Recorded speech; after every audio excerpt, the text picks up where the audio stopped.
Bonjour et bienvenue dans cette nouvelle Open the Boîte. Aujourd'hui, on vous présente sur les traces de Darwin de Sorry We Are French.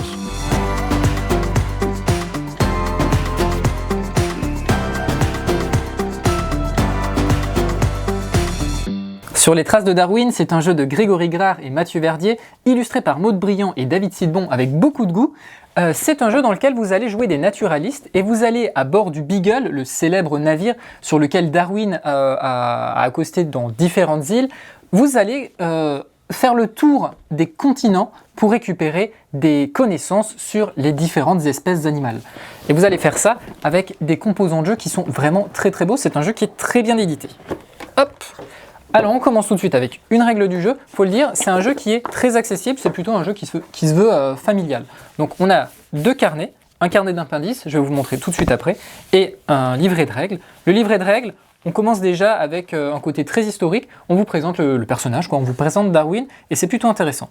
Ensuite, voilà, une mise en place, où on voit les éléments. On a différentes actions qu'on va pouvoir faire avec le plateau central et le plateau individuel de chaque joueur. C'est très bien présenté. À chaque fois, on a des petits encarts qui nous donnent des exemples. Et puis on a aussi à la fin, et ça c'est plutôt sympa, des accomplissements. Donc quand vous allez par exemple marquer plus de 50 PV, vous pourrez marquer votre nom ici. Et au fur et à mesure, ça donne un petit côté challenge qui est plutôt sympathique. Et à la fin, on a des petites informations supplémentaires sur certaines tuiles.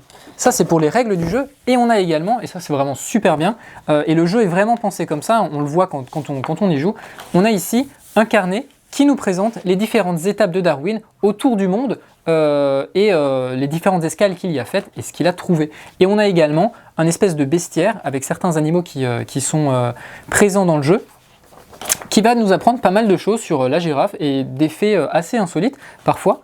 Et c'est très très joli, donc ça vraiment on peut s'y attarder, c'est vraiment sympathique. C'est vraiment le côté un peu historique, un peu naturaliste, qui est très sympa dans ce jeu. Ensuite, dans la boîte, qui est quand même assez dodue, on a tout de suite, ici, différentes tuiles. Donc on a des tuiles finalement, bien sûr, animaux.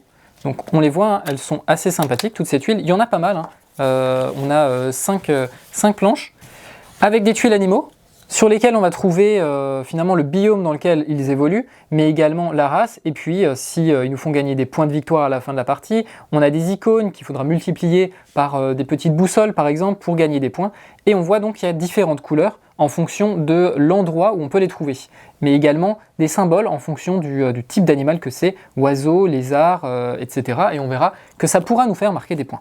Donc sur chacune de ces planches, on va avoir les oiseaux, on va également avoir ici des thèses. Les thèses, tout simplement, c'est des objectifs qu'on va accumuler au fil de la partie et en remplissant ces objectifs, on va pouvoir marquer des points de victoire en fin de partie. On va avoir ici ce qu'on appelle dans le jeu des publications. Quand on va faire des lignes ou des colonnes qu'on aura remplies, on va pouvoir marquer également des points de victoire, mais je vais vous le montrer plus en détail après. Et on a les animaux, mais on a également des personnes qui vont nous inspirer et qu'on pourra poser sur notre plateau comme des animaux, et ce sont justement Charles Darwin par exemple, et d'autres naturalistes, peintres, capitaines de bateaux, dont on va pouvoir s'inspirer pour avancer dans le jeu et récupérer des points de partie ou des avantages. Dans le jeu, on va jouer avec ce plateau central qui est double face. Ce plateau-là, c'est un plateau sur lequel vous n'allez pas jouer. En fait, vous allez pouvoir vous y référer en lisant les appendices pour voir à peu près où est-ce que Charles Darwin est parti avec son navire, le Beagle, et ce qu'il y a trouvé. Ça sert vraiment qu'à ça, donc c'est vraiment la partie un petit peu historique du jeu. Ça, c'est le plateau de jeu.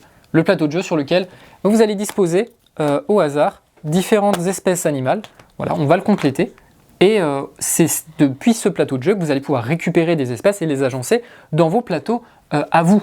Et les plateaux que vous posséderez, donc ça se joue de 2 à 5, ils sont vraiment magnifiques ces plateaux. Ils sont vraiment magnifiques.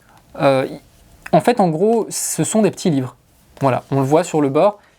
On a ici le côté un petit peu relié. Et chaque joueur va avoir son plateau à lui. Donc par exemple, je vais prendre le tigre. Hop, le tigre, on va pouvoir l'ouvrir.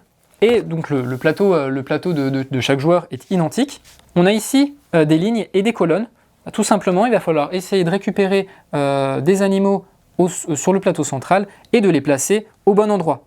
Forcément, le lézard, on ne pourra pas le mettre ici où il y a un ours, on ne pourra pas le mettre non plus dans une couleur qui n'est pas la sienne. On va essayer de faire des lignes, on va essayer de faire des colonnes, on va essayer de marquer des points grâce à ça.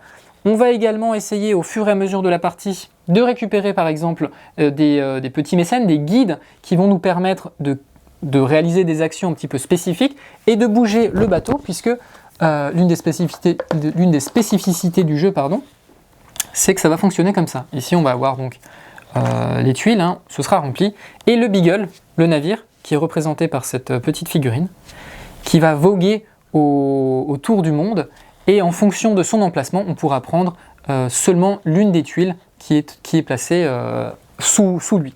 Au fur et à mesure, comme ça, on remplit son plateau de jeu. On ne pourra pas tout remplir, donc il va falloir être judicieux, savoir comment on remplit, comment est-ce qu'on essaye de faire des lignes, comment est-ce qu'on essaye de faire des colonnes pour marquer des points. Est-ce qu'on va essayer de récupérer plutôt des objectifs, plutôt des boussoles qui fonctionnent mieux avec certains animaux, qui ont une petite carte ici. Si on va récupérer plutôt de l'inspiration, mais si on récupère de l'inspiration avec ces mécènes, on ne pourra pas forcément faire toutes les lignes, toutes les colonnes, etc. etc. Donc, s'il y a pas mal de réflexions là-dedans. Et on a ce petit sac, voilà, petit sac qui est très très joli, en tissu, dans lequel on va pouvoir mettre aussi tous les éléments qui sont à piocher. Et je vous montre encore une dernière chose, c'est la boîte, puisque une fois qu'on veut ranger tout ça dans la boîte, on a ici un élément pour mettre plateau de jeu, individuel et central. Ici un petit élément pour mettre toutes les tuiles. Et à la fin, pour compter les points que l'on va remporter au fur et à mesure, puisqu'à la fin c'est le joueur ou la joueuse qui a le plus de points qui remporte la partie, eh bien on a ce petit bloc de score, plutôt sympathique aussi, et rapidement on arrive à savoir qui remporte le plus de points, qui sera le prochain Charles Darwin. Voilà, c'était une présentation de Sur les traces de Darwin, et bien sur ce, on vous fait des bisous, on vous dit à la prochaine et naviguez bien.